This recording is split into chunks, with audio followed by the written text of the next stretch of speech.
E aí pessoal, esse vídeo aqui vai voltar com a lore de Ultra Kill. A propósito, se você ainda não viu a parte 1, o link vai estar aí na descrição desse vídeo. No final da parte 1 a gente tinha parado no quarto ciclo do inferno, né? Saindo do spawn, você descobre que o quarto ciclo do inferno é na verdade um grande deserto. Olhando ao seu redor, você também percebe alguns monumentos, como as pirâmides do Egito, a Torre Eiffel e a Estátua da Liberdade. Greed significa ganância. Esse nome não se dá à toa. O quarto ciclo é reservado para aqueles que colocaram a riqueza e os bens materiais acima de tudo, e todos os Husks que você encontra aqui foram gananciosos em vida. A punição nessa camada, além, é claro, do calor extremo e do sol escaldante, é que os Husks devem carregar rochas pesadas até o topo dos monumentos por toda a eternidade. Ao que tudo indica, essas rochas são usadas para construir os monumentos dessa camada, e muitos desses monumentos servem como um símbolo da ganância humana. As próprias pirâmides que você encontra nesse nível são um belo exemplo disso, já que as pirâmides eram usadas como túmulo para os faraós, que estavam dispostos a tentar levar toda a sua riqueza para uma vida após a morte.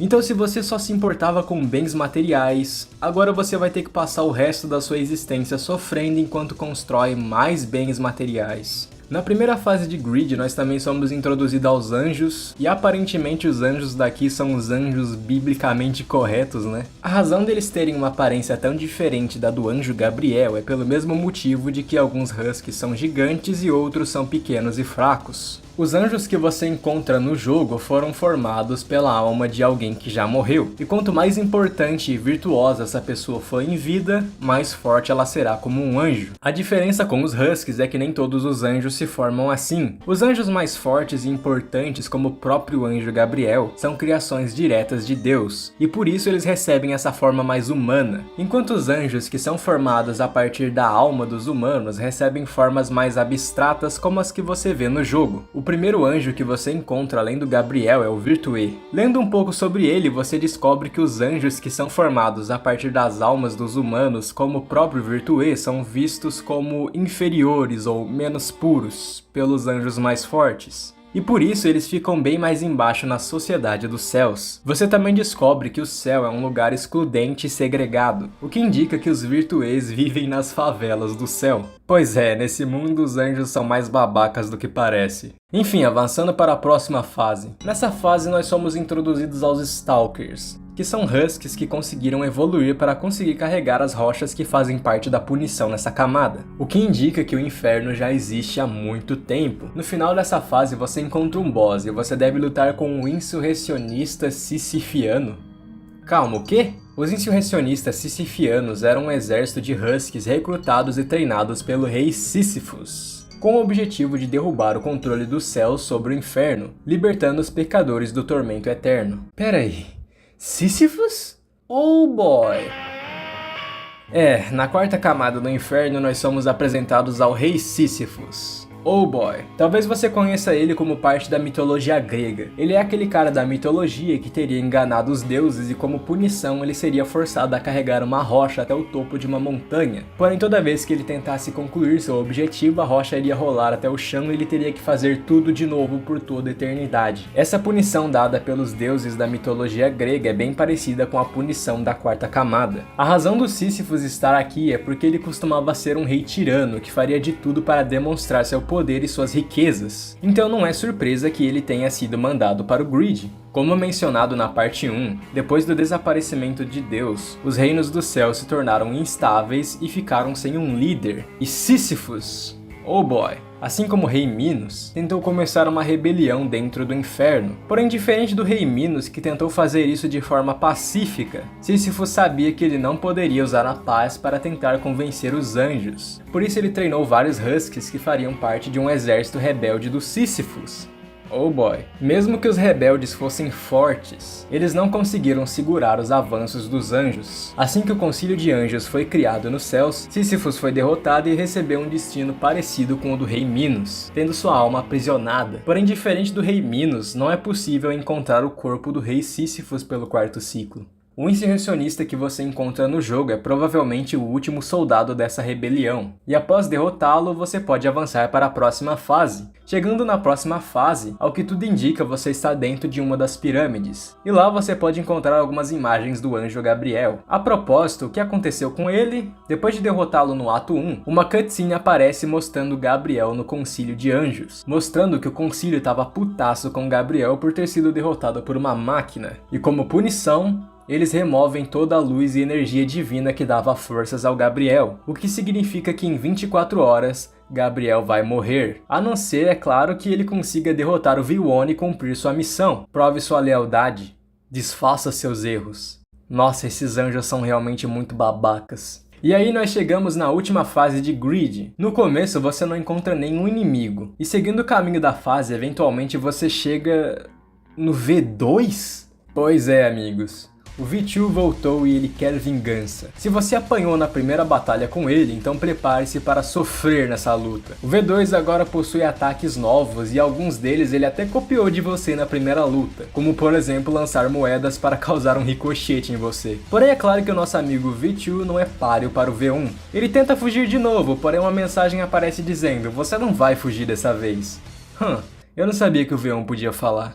E você vai atrás dele enquanto ele tenta fugir. Se você conseguir derrotar o V2, está tudo acabado para ele. Agora o V2 foi eliminado de uma vez por todas, permitindo que agora você use um gancho que você pode usar para mobilidade ou para matar inimigos. Agora você está pronto para avançar para a próxima camada.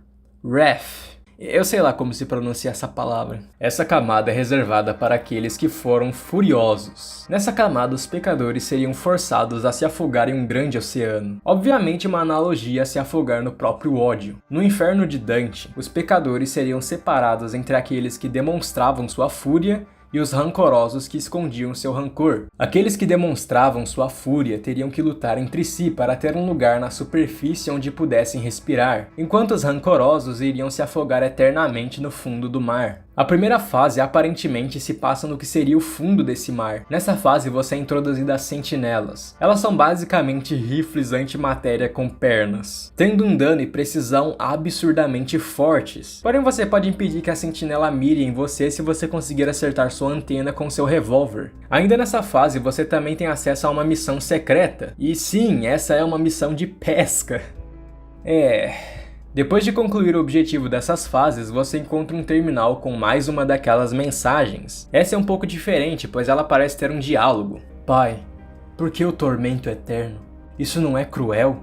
O tormento sem fim é realmente adequado para um tolo pecador? Um anjo tão lindo e brilhante me fez essa pergunta, e eu não pude encontrar uma resposta, pois eu nunca poderia enfrentar a culpa do que eu havia feito. Em meu momento de fraqueza, o medo me tomou. E eu mandei Lúcifer para as profundezas do inferno. Depois que percebi o que tinha acabado de fazer, eu só pude chorar, enquanto me afundei lentamente nas profundezas do desespero, do mais profundo desespero. Bom, eu acho que já tá mais do que claro quem está por trás dessas mensagens, né?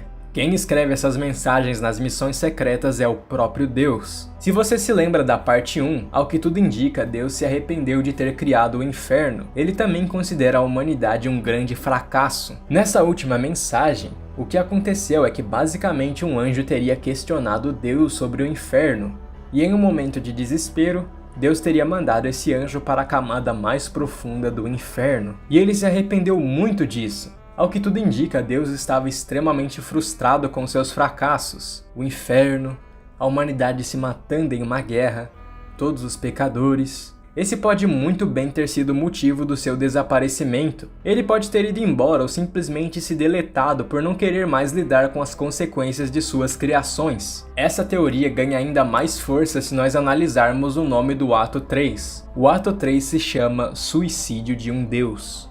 Eu acho que as implicações aqui são bem óbvias, né? Mas enfim, continuando. Seguindo para a próxima fase de Wrath, você já se encontra fora daquele oceano. E olhando para o próprio oceano, você pode ver os pecadores furiosos lutando por seu espaço na superfície. Nessa fase, você vai encontrar uma boa variedade de inimigos, incluindo um novo inimigo, o Idol. um demônio que não pode atacar, mas que garante invencibilidade para outros inimigos. Após concluir um objetivo, um grande navio vai aparecer, e você precisa subir nesse navio para avançar para a próxima fase. Chegando lá, você vai encontrar um carinha chamado Ferryman. Ferryman é na verdade um Husky, porém ele tem uma fé tão forte que garantiu a ele uma posição importante dentro do inferno. O Ferryman é responsável por transportar as almas e os Huskies pelo inferno usando seu navio. Lendo um pouco sobre o Ferryman, você descobre que esse oceano costumava ser na verdade um rio, porém com a guerra final acontecendo e muitas pessoas morrendo e sendo enviadas para o inferno, esse rio rapidamente se tornou o oceano que nós vemos no jogo. O Ferryman, diferente dos outros Huskies, não é agressivo com você, ele só te ataca se você incomodar ele primeiro. Você tem a opção de dar uma moeda para ele, fazendo isso ele vai permitir que você entre dentro do navio e avance para a próxima fase. Porém, se esse não for seu tipo, você pode desafiar ele para um duelo, no qual se você sair vitorioso, você pode avançar para a próxima fase. Outra curiosidade sobre o Ferryman é que ele canonicamente faz parte de um fã-clube do Gabriel, mas isso não é relevante para a história. Enfim, avançando para a próxima fase, agora você está dentro do navio. Dentro desse navio você vai encontrar quartos e até o que parece ser um bar, o que levanta vários questionamentos do que esse navio realmente deveria ser, né? Porém o importante mesmo é que nessa fase você pode encontrar o lança-foguetes. Um pouco depois disso, algo atinge o navio e agora o navio parece estar afundando. Olhando pela janela é possível perceber uma criatura enorme que está vivendo dentro do oceano. Eu já tô vendo que a gente vai ter que lutar com ele, né? Provavelmente foi essa criatura que foi responsável por atingir o navio, né? Enfim, depois de derrotar alguns Huskies e máquinas dentro do navio, nós podemos avançar para a próxima fase e... Bom... eu espero que você não tenha talassofobia. Agora você está no fundo do mar de novo. Avançando um pouco, você consegue sair do oceano. E aí você descobre que sim, você vai ter que enfrentar aquele monstro de antes. Esse boss é chamado de Leviatã. O Leviatã é um demônio. Porém, diferente dos outros demônios, ele não é formado por qualquer massa infernal. O Leviatã é formado pela massa dos rancorosos que desistiram de lutar pela superfície e afundaram no fundo do oceano. Aliás, você deve ter percebido isso aqui no Leviatã. Bem, isso aí é explicado na descrição do Leviatã no seu terminal. Basicamente, isso aí seria o coração do Leviatã, que é formado pelos pecadores que tentaram fugir do seu tormento. Porém, nosso amigo Gabriel percebeu isso e perfurou o coração do Leviatã com sua lança, fazendo com que as almas ficassem presas no Leviatã e não pudessem mais fugir, mais uma vez demonstrando a crueldade dos anjos. Apesar do tamanho do Leviatã, a luta com ele é relativamente fácil, e o V1 consegue facilmente derrotar essa fera. Derrotando o Leviatã, nós podemos avançar para a próxima camada, Heresy. Heresy seria o sexto ciclo do inferno. E no inferno de Dante, Heresy é representada como uma cidade em chamas. Então eu me pergunto o que o Ultra Kill preparou pra gente. Essa camada é reservada para quem praticou heresia. Aqueles que espalharam falsas crenças e religiões seriam mandados para essa camada. Chegando nessa camada, você se encontra em um complexo escuro e vermelho com vários símbolos profanos. Se as outras camadas não se pareciam muito com o inferno convencional, então essa camada realmente se parece com o inferno. Você vai encontrar vários inimigos poderosos e deve tomar cuidado para não cair no que parece ser lava. Ok, até que não foi tão ruim, eu me pergunto o que me aguarda.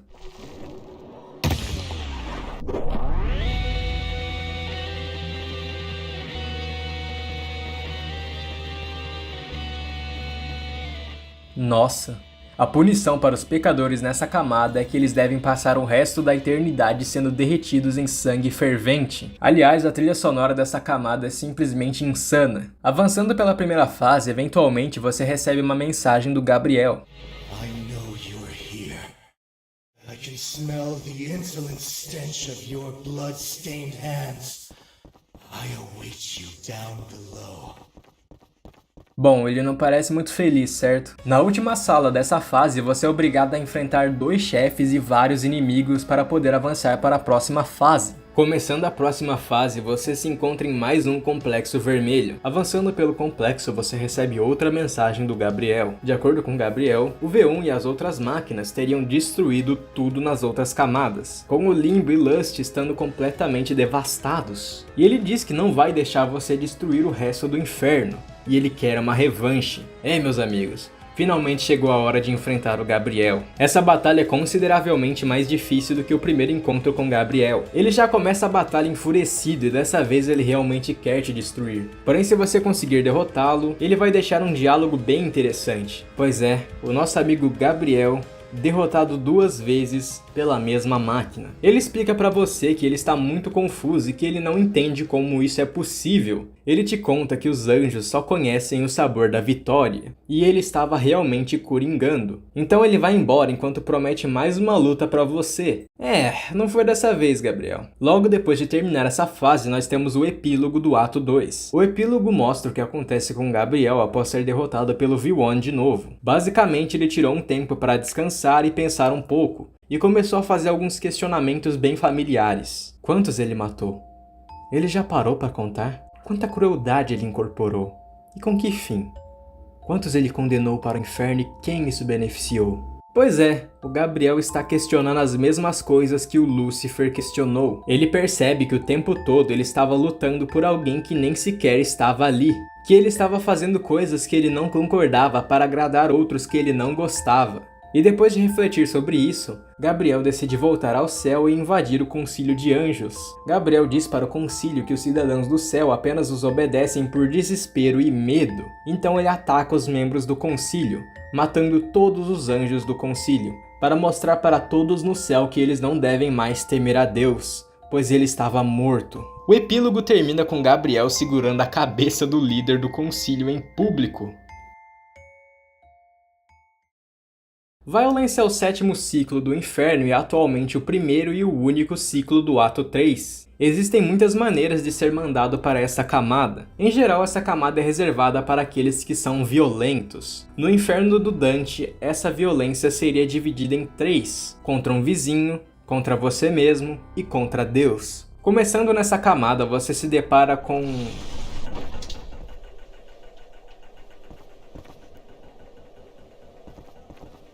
na primeira fase de Violence, você se encontra em um labirinto branco e iluminado. Avançando um pouco, você vai encontrar manequins que se mexem quando você não está olhando.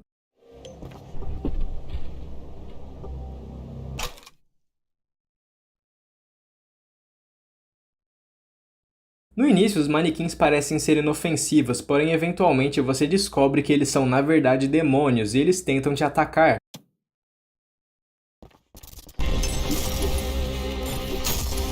Eles são extremamente rápidos e podem escalar paredes, então é bom que você se prepare para essa fase. Avançando um pouco, você ouve um som bizarro.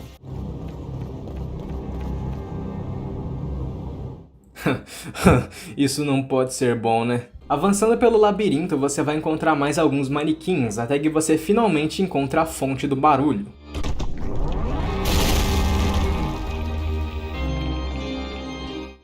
Uma criatura enorme atravessa a sala, destruindo tudo em seu caminho. Seguindo o rastro da criatura, você eventualmente vai se encontrar num túnel escuro.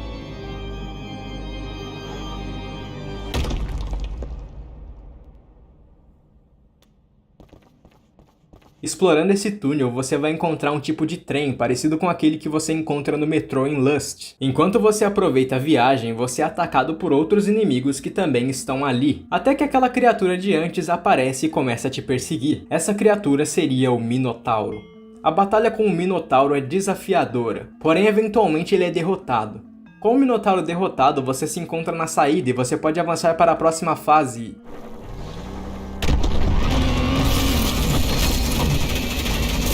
O Minotauro retorna para uma revanche e você deve derrotá-lo de novo, dessa vez acabando com o Minotauro de uma vez por todas. Lendo um pouco sobre o Minotauro e os manequins, a gente tem acesso a algumas informações muito importantes. Lendo sobre os manequins, você descobre que após o desaparecimento de Deus, muitos pecadores tentaram fugir da 7ª camada, já que os anjos que estavam protegendo o lugar tiveram que se retirar devido ao vácuo de poder que havia surgido nos céus. Porém, para fugir da 7ª camada, os pecadores teriam que atravessar um labirinto que era extremamente confuso. Muitos pecadores se perderam dentro do labirinto e passaram dias vagando lá dentro até que eles adormeceram por exaustão. Logo após isso, os pecadores passaram por algum tipo de metamorfose, onde tiveram seus membros removidos e reconectados, formando o que seriam os manequins. A parte mais bizarra é que essa metamorfose não foi causada por um anjo e parece ter sido causada pelo próprio inferno. o que levanta muitas perguntas. Já o Minotauro tem sua descrição censurada no terminal, porém ainda é possível ler se você olhar com muita atenção.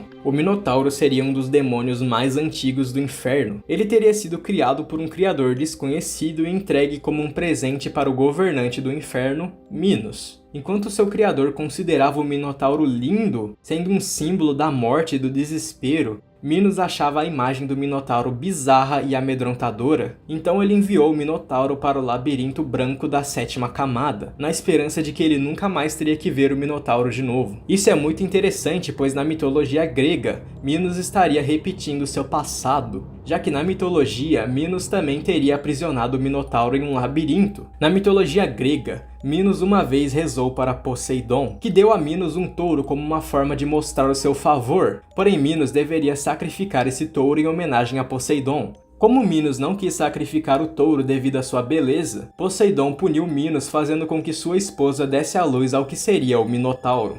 Minos ordenou que Daedalus, eu não sei falar o nome desse cara em português, construísse um labirinto para segurar o Minotauro, no qual Minos iria eventualmente sacrificar algumas pessoas para o Minotauro. O passado do rei Minos certamente explica como ele veio parar no inferno, e isso é bem triste, pois diferente dos outros demônios, o Minotauro não parece ser particularmente agressivo. Na descrição do Minotauro é dito que o seu maior desejo é ver a luz do dia uma última vez. E ele só luta com você porque obviamente você é uma ameaça para o último desejo do Minotauro. E não se esqueçam que o Minotauro já é velho e que ele está caindo aos pedaços no momento que você encontra ele no jogo. E mesmo assim ele consegue ser um inimigo extremamente perigoso, capaz de se levantar mesmo quando ele já foi derrotado. O que te faz pensar sobre como ele era quando ele foi criado. Derrotando o Minotauro, você pode avançar para a próxima fase. Você começa a próxima fase no mesmo labirinto escuro de antes, até que você é apresentado a um novo inimigo.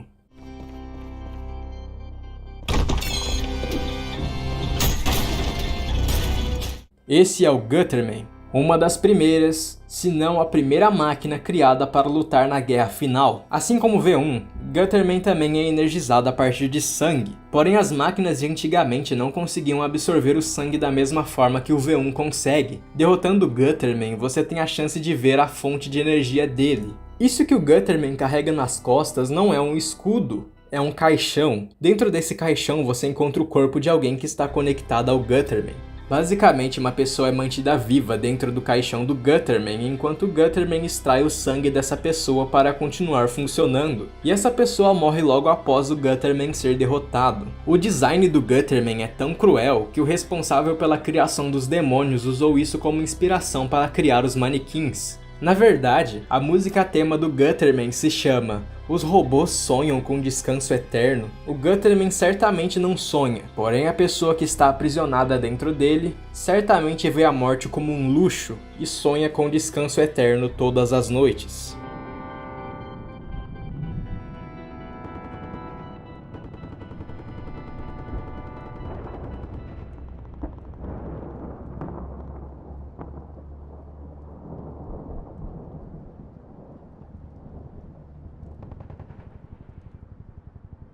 Após derrotar o Gutterman, o V1 se depara com o que parece ser uma guerra em andamento na parte de fora do labirinto. Enquanto o labirinto seria uma representação da violência como um conceito, a segunda parte do 7º ciclo obviamente representa a guerra final. É possível notar isso já que esse ciclo parece ter trincheiras da Primeira Guerra Mundial, e como vocês viram na parte 1, a guerra final teria começado na Primeira Guerra Mundial. Eu gosto de acreditar que as máquinas que você encontra aqui são diferentes das máquinas que você encontra nas outras camadas. As máquinas que você encontra nas camadas acima desceram no inferno com o mesmo objetivo que o V1, porém as máquinas do 7º ciclo têm um objetivo completamente diferente, e já já eu vou falar sobre isso. Essa fase que se passa na guerra final é bem longa e desafiadora, porém após encontrar a saída e atravessar ela usando uma bomba, o V1 consegue avançar para a próxima fase do 7º ciclo.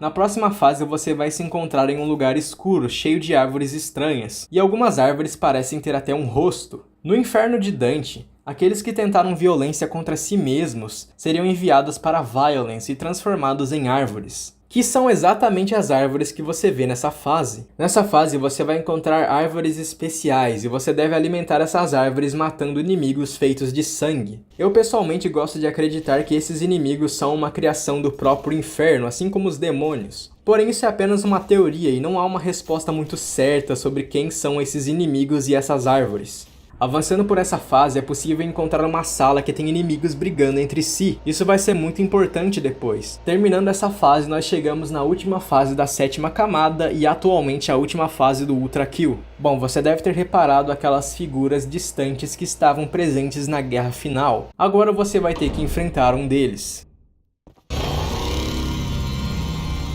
Essa máquina de guerra gigantesca é chamada de Earth Mover. Eles simbolizam um dos últimos momentos da guerra final. Os Earth Movers são máquinas enormes energizadas a partir de sangue e energia solar. Eles são capazes de varrer cidades inteiras com seus disparos. Já que não é mais seguro viver em cidades normais devido aos Earth Movers, os civis da guerra final construíram suas cidades nas costas do Earth Mover. Devido aos Earth Movers brigando entre si, a Terra acabou sendo totalmente coberta por poeira e fumaça, impedindo a luz do Sol de chegar na Terra e matando os Earth Movers. Esse evento é conhecido como a Longa Noite, que foi um período de paz, no qual os sobreviventes da Guerra Final se uniram para reverter a situação ecológica do planeta, que tinha sido extremamente poluído com a guerra. Existe até uma teoria que diz que foi durante esse período que surgiram os Street Cleaners. Derrotando o Earth Mover, nós terminamos a história do Ultra Kill até o momento, porém ainda temos muitas coisas para falar. Lembra de quando eu disse que as máquinas da 7ª camada são diferentes? Eu pessoalmente gosto de acreditar que as máquinas daqui foram criadas pelo próprio inferno para aterrorizar ainda mais os Husks.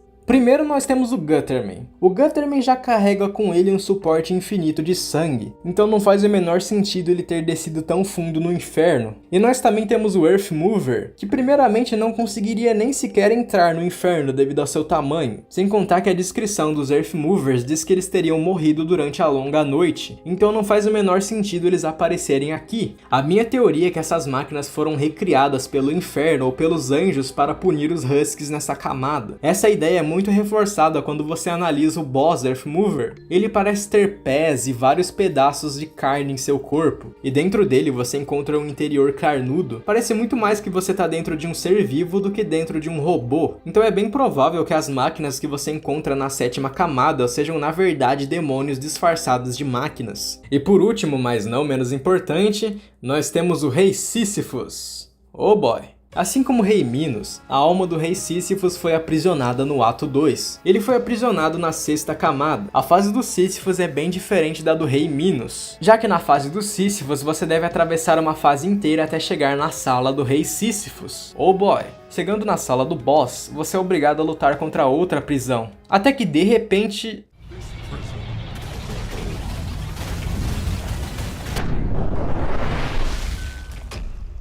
o Rei Sísifos, oh boy, consegue se libertar da própria prisão. Ele diz pra você que ele tá muito puto com o céu e que ele vai voltar com a sua rebelião. Ele te conta que ele pretende invadir os reinos do céu, porém ele também diz que ele sabe que você derrotou o Rei Minos, e ele está curioso sobre as capacidades do V1, então ele desafia você para um duelo que você não poderia rejeitar. Se você for ruim como eu e já apanhou pro Rei Minos, então se prepare porque aqui a coisa fica feia. O Sísifos realmente não tá de brincadeira, e agora que ele se tornou uma Prime Soul, ele se tornou extremamente poderoso e derrotá-lo pode tomar várias tentativas. Porém, eventualmente o V1 consegue derrotar Sísifos Prime. Porém, o Sísifos tem algo para dizer antes de partir.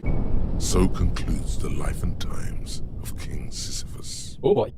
A fitting end to an existence defined by futile struggle. Doomed from the very start. And I don't regret a second of it.